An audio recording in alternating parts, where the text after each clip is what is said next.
4-4.5 वर्षों में 26,500 से भी अधिक हमारे भाई बहनों को नौकरियां प्राप्त करने में सफलता प्राप्त हुई। आप लोगों को मैं ये भी बताना चाहता हूं कि पिछले 4 वर्षों में जितनी नौकरियां हमारे राज्य के युवा भाई बहनों को मिली हैं, अगर उसका पूरा हिसाब लगाएंगे तो राज्य गठन के पश्चात और पूर्ववर्ती सरकारों के समय से ये 2 गुने से भी ज्यादा है। 25 साल राज्य स्थापना के हमारे पूरे हो गए।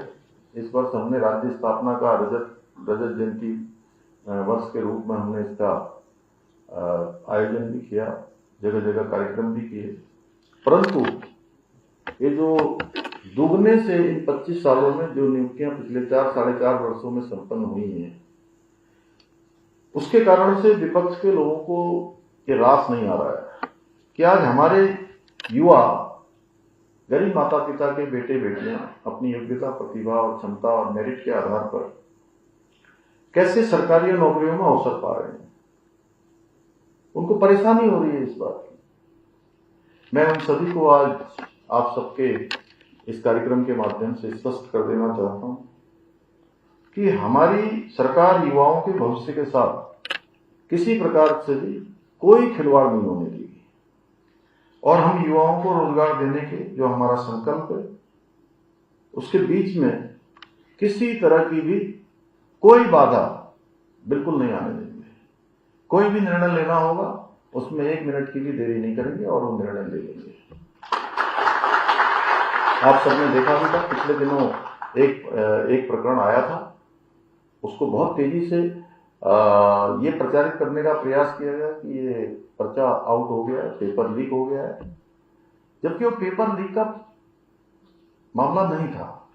वो केवल एक सेंटर पर एक व्यक्ति के द्वारा कुछ प्रश्न बाहर भेज दिए गए थे। जब 1 लाख लोगों को पेपर बढ़ जाता है तो पब्लिक प्रॉपर्टी हो जाता है, वो फिर किसी के हाथ में नहीं रहता है। लेकिन अगर पेपर लीक होता तो 2 घंटे 4 घंटे पहले हो जाता। पेपर 11 बजे मिलता है, 11:30 बजे कुछ 12 प्रश्न उसमें से बाहर आ जाते हैं और उसको पूरे प्रदेश के अंदर एक अराजक माहौल बनाने का प्रयास किया कि पेपर लीक हो गया, पेपर लीक हो गया। लेकिन हमने तत्काल जो है उस पर कार्रवाई करी, मुकदमा दर्ज किया गया, आरोपी गिरफ्तार हुआ और जो हमारे बच्चों की मांग थी कि सीबीआई जांच होनी चाहिए, हमने सीबीआई जांच भी उसकी कर दी। इसके बाद उनकी मांग थी कि भाई ये पेपर निरस्त हो जाना चाहिए, कैंसिल कर देना चाहिए, इसको परीक्षा दोबारा आयोजित होनी चाहिए। हमने उसकी जांच करवाई और जांच में ये शंका हमारे छात्रों में थी, बच्चों में थी कि कहीं ना कहीं कोई इसमें 19-20 हो सकती है। तो इसलिए हमने कहा कोई शंका रखने की जरूरत नहीं है, कोई संदेह करने की आवश्यकता नहीं है, बच्चे भी हमारे हैं और सरकार भी बच्चों की है, और हमने पेपर भी दोबारा आयोजित करवाने का निर्णय लिया और पेपर दोबारा होगा। लेकिन कुछ लोगों ने उसको उस समय मुद्दा बनाने का प्रयास किया। आप सबको पता होगा, मैं उनके बीच में जाकर मैंने उनकी जो भी निश्चित मांगे थी, जो भी जरूरत थी, वो सब मांगे हमने उसी समय मान ली और हम दोबारा से उसकी परीक्षा आयोजित करवा रहे हैं।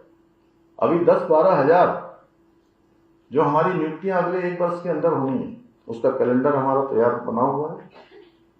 मैं सभी को कहना चाहता हूं कि जो भी आगे हमारे छात्र हैं, छात्राएं हैं, युवा हैं, परीक्षाओं में भाग लेना चाहते हैं, वो मेहनत से अपनी तैयारियां करें। तय समय पर कैलेंडर के आधार पर सभी नियुक्तियों के पेपर आयोजित किए जाएंगे, नियुक्तियां संपन्न की जाएंगी।